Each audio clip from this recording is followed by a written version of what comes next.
تو حضرت ایوب فرمانے لگے جب میں بیمار تھا تو 24 گھنٹے میں ایک دفعہ میرا رب میرا حال پوچھا کرتا تھا. ایک دفعہ میرا اللہ پوچھتا تھا ایوب تیرا حال کیا ہے؟ فرماتے ہیں 12 گھنٹے تو لذت ہی رہتی تھی کہ میرے رب نے میرا حال پوچھ لیا، اور اگلے 12 گھنٹے میں انتظار کرتا تھا مالک حال دوبارہ کب پوچھے گا.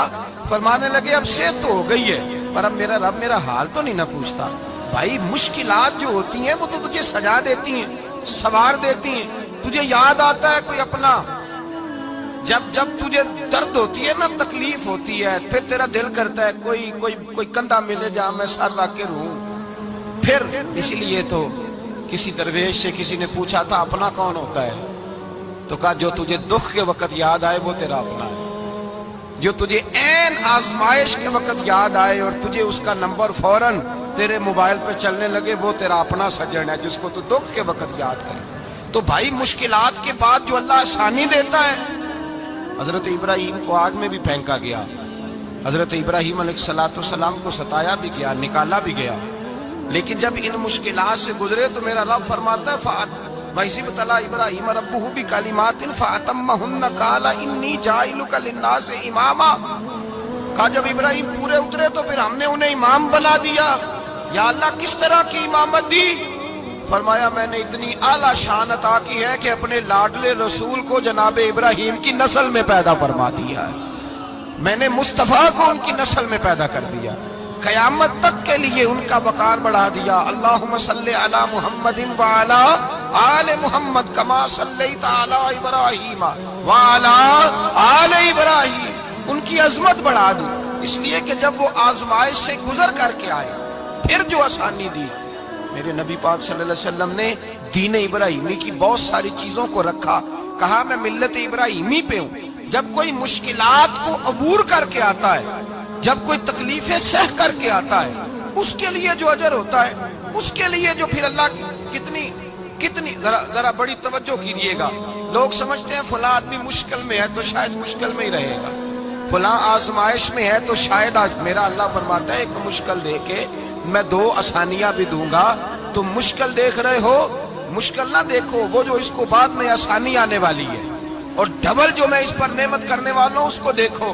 حضرت یوسف کو بھائیوں نے کنویں میں ڈال دیا تھا، اور جب کنویں سے نکلے تو مصر کے بازاروں میں بکے، اور پھر زلیخا نے الزام لگایا تو حالات بگڑ گئے. حضرت یوسف کو جیل جانا پڑا. اتنی کٹھن زندگی تھی لیکن میرے مالک کو کچھ اور ہی منظور تھا. کنویں میں گرنے والے، بازار میں بکنے والے، جیل میں جانے والے، الزام لینے والے جناب یوسف کو رب کریم نے اسی مصر کا بادشاہ بنا دیا. اللہ پاک نے اسی مصر کا حکمران بنا دیا. یاری تیری سونا پر ازمیشاں تیریاں اگ، اے سونا پرکھیا جاوندائی پہلو نال اگاں دے لگ. اس کے لیے تھوڑا سا جتن کرنا پڑتا، تھوڑے کٹھن حالات سے گزرنا پڑتا، تھوڑی آزمائشوں کا روپ دیکھنا پڑتا. ہم چاہتے ہیں کہ ہمیں چھیڑے کوئی نہ کوئی تکلیف نہ آئے، کوئی آزمائش. یہ ہو نہیں سکتا میرے بھائی. نامی کوئی بغیر مشقت نہیں ہوا. 100 بار جب عقیق کٹا تب جا کر نگی ہوا. ہم چاہتے ہیں کہ ہمیں کچھ بھی دقت نہ آئے، مشکلات نہ آئے. اور مشکلات تو انسان کو سنوارتی ہیں بھائی، وہ تو نکھارتی ہیں.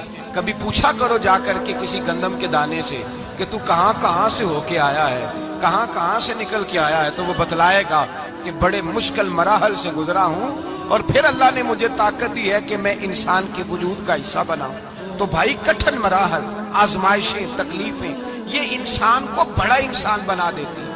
یہ اس کے لیے ترقیوں کا پیش خیمہ ہوتی ہے. ہمارے جوان پریشان ہو جاتے ہیں. عورتیں خاص کر کے اس بات پہ توجہ کریں، وہ بڑی جلدی غم لے جاتی ہیں. وہ کہتی ہیں جانے میرا کچھ ہوگا ہی نہیں، جانے میرا کچھ ہو ہی نہیں سکتا.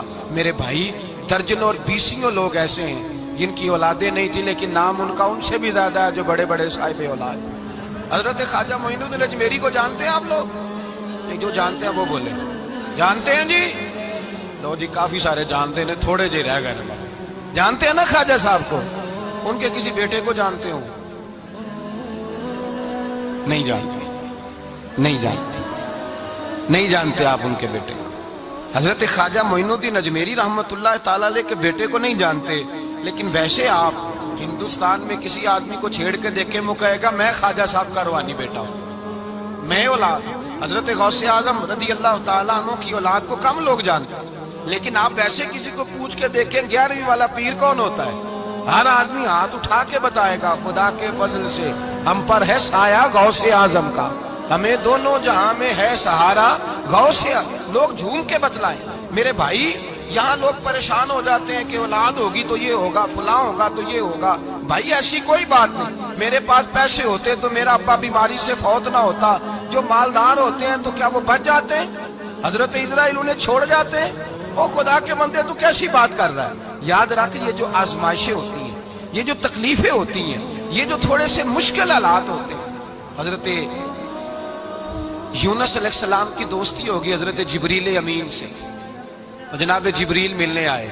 حضرت یونس علیہ السلام فرمانے لگے جبریل میرا دل کرتا ہے مجھے اس بندے کی ملاقات کرا جو اللہ کا سب سے زیادہ عبادت گزار بندہ ہے۔ حضرت جبریل امین لے گئے دور دور فلسطین کے علاقے میں، اور لے جا کر ایک بندے سے ملاقات کرائی جس کی دونوں آنکھیں بھی کوئی نہیں تھی، دونوں بازو بھی کوئی نہیں تھی، دونوں پیر بھی کوئی نہیں تھی، اور اس بندے کی زبان پر لفظ بڑا کیا جاری تھے، یا اللہ تیرا شکر ہے، یا اللہ تیرا، بول کے کہیے یا اللہ تیرا، اے اللہ تیرا شکر ہے، شکر شکر کر رہا تھا۔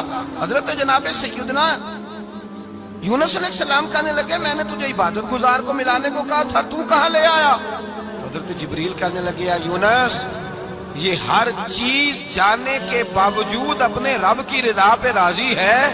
اس وقت دنیا میں نبیوں کے بعد جس سے اللہ سب سے زیادہ پیار کر رہا ہے وہ یہی بندہ ہے، یہ اپنے رب کی رضا پہ راضی ہے۔ اے تن میرا کنگی ہووے تے میں زلف سجن دی باواں، تے پوش میرے دی جتی بن جائے تے میں یار دی قدمی آواں، مارو مارو مینوں مار مکاؤ کوئی عذر نہ پیش لے آواں، تے جے سونا ہی میرے دکھ وچ راضی، جے سونا ہی میرے دکھ وچ راضی، جے سونا ہی میرے دکھ وچ راضی تے میں سکھ نو چلے ڈاواں۔ مانا کہ جب اس حال میں راضی ہے تو بس ٹھیک ہو گیا، ٹھیک ہو گیا۔ وصل اچھا ہے نہ فراق اچھا ہے، بس جس حال میں محبوب رکھے وہی حال اچھا ہے، بس جس حال میں انہوں نے رکھا بات ٹھیک ہو گئی۔ اس میں اب انسان شکوہ کرتے پھرے کہ یہ کس طرح ہے وہ کس طرح، اپنے آپ کو مطمئن رکھا ہے۔ مشکل کے بعد جو آسانی آئی، حضرت لقمان حکیم، ان کے نام پر قرآن مجید کی پوری سورت ہے۔ حضرت لقمان حکیم علیہ رحمہ آپ اپنے بیٹے کو نصیحت کر رہے تھے، کہنے لگے بیٹا کو مشکل آئے تو گھبرانا نہیں، کوئی مشکل آئے تو کرے بیٹوں کو سمجھ آ جائے کہ مشکل آئے تو، سمجھ آ رہی ہے بات کی، مشکل آئے تو۔ اور کیا خوبصورت جملے، بیٹے کو بٹھا کے کہتے ہیں بیٹا چھوٹی مشکل آئے گی تو اللہ بڑی مشکلات آسان کر دے گا، سمجھو چھوٹی مشکلات آئیں تو اللہ نے بڑی مشکلیں اس نے آسان کر دی۔ اور آپ کو بتاؤں اصل انسان ہوتا ہی وہ ہے جو مشکلوں میں جینے کا ڈھب سیکھ جاتا ہے، وہ بن جاتا ہے جو کرب کے حالات میں جینے کا سلیقہ سیکھ جائے۔ اپنے بچوں کو یہ سمجھانا، حضرت لقمان بیٹے مشکل آئے تو گھبرانا نہیں، بڑی کو ٹال دیتی ہے، وہ نیکی کا اور آسانی کا پیش خیمہ ہوتی ہے، اللہ اس کے بعد آسانی سمجھا رہے ہیں۔ کچھ دنوں کے بعد کہنے لگے آؤ فلاں اللہ کے نبی کی ملاقات کو چلیں، فلاں نبی علیہ السلام سے ملنے چلتے ہیں۔ اس زمانے میں جو نبی تھے ان سے ملنے چلے گئے۔ بیٹے کو بات یاد تھی، گھوڑے پہ بیٹھے، امام ابن جوزی نے اس کو لکھا ہے، گھوڑے پہ بیٹھے تھے دونوں کے پاس گھوڑے تھے۔ اب رستہ بہت زیادہ تھا، کھانا ساتھ لے لیا، پانی ساتھ لے لیا، رستہ لمبا تھا، صحرا کا علاقہ تھا۔ جب جانے لگے تو اتنی سخت گرمی ہوئی کہ گھوڑے بھی بے ہوش ہونے لگے، اچانک ایسی گرم لو چلی کہ گھوڑے بھی۔ اب دونوں باپ بیٹا جو تھے وہ بڑی جوش میں تھے کہ جانا ہی جانا ہے، گھوڑے سے اتر کر کے پیدل چلنے لگے۔ اب پیدل چلتے چلتے ذرا آگے گئے تو گرمی میں جتنا بندہ پیدل چلتا ہے اتنا پیاس بھی زیادہ لگتی ہے، تو پانی پیتے رہے، کھانا کھاتے رہے، کھانا پانی بھی ختم ہو گیا۔ تھوڑا آگے چلے نا، اس قدر تکلیف بڑی کہ حضرت جناب لقمان کے بیٹے کے پیر کے اندر ایک ہڈی پیوست ہو گئی، اتنی بڑی ہڈی تھی وہ اندر ہی چلی گئی، پیر خون کے فوارے گرنے لگے، بیٹا بے ہوش ہو گیا۔ حضرت لقمان اس کے سرانے بیٹھے تو بیٹا تھا نا، آنکھوں میں آنسو آ گئے۔ بیٹے نے آنکھ کھولی تو کہنے لگا ابا جی آپ تو صبر کرنے والے ہیں، آپ رو رہے ہیں۔ فرمایا بیٹے میں کیا کروں، میرے سینے میں جو دل ہے وہ ایک باپ کا دل ہے، تو باپ جو ہوا تیری دکھ پر رونا آیا۔ بڑی مشکل سے دانت کے ساتھ ہڈی نکالی، ہڈی نکلی تو خون بھی چلا۔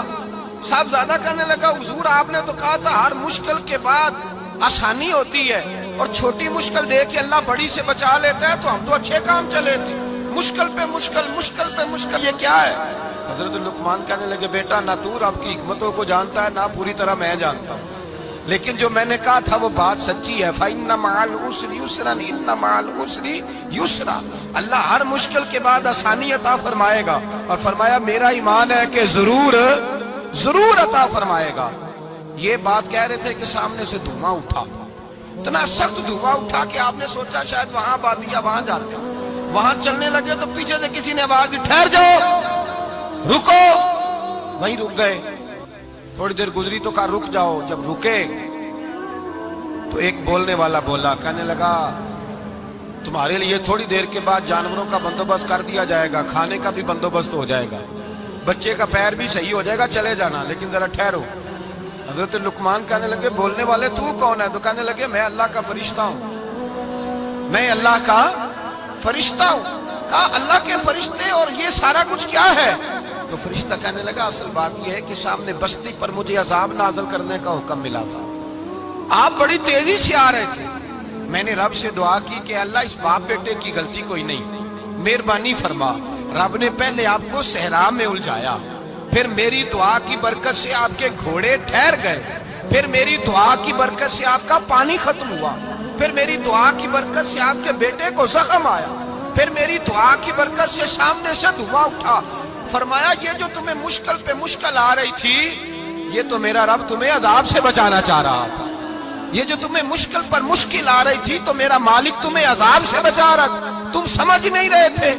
حضرت لقمان نے بیٹے کی طرف دیکھا تو بیٹے کہنے لگے ابا جی بات بالکل سچی ہے، افضل الذکر لا الہ الا لا الہ الا، اور پھر پڑھنے لگے حسبنا اللہ و نعم الوکیل نعم المولا و نعم النصیر۔ یہ ورد ہونے لگے۔ بھائی جب تجھے مشکل آتی ہے، آزمائش آتی ہے، تو اس وقت سمجھتا ہے پتہ نہیں میرے ساتھ کیا بننے لگا ہے۔ اللہ تبارک و تعالیٰ چھوٹی مشکل دے کے تجھے بڑی سے محفوظ رکھتا ہے، چھوٹی بیماری دے کے تجھے بڑی سے محفوظ رکھتا ہے۔ بلکہ میں ایک دفعہ ایک تکلیف میں ایک آزمائش میں مبتلا ہو گیا تو میں نے اپنے حضرت سے کہا کہ حضور سارے دکھ کٹھے ہی آ گئے، کیا کیا جائے؟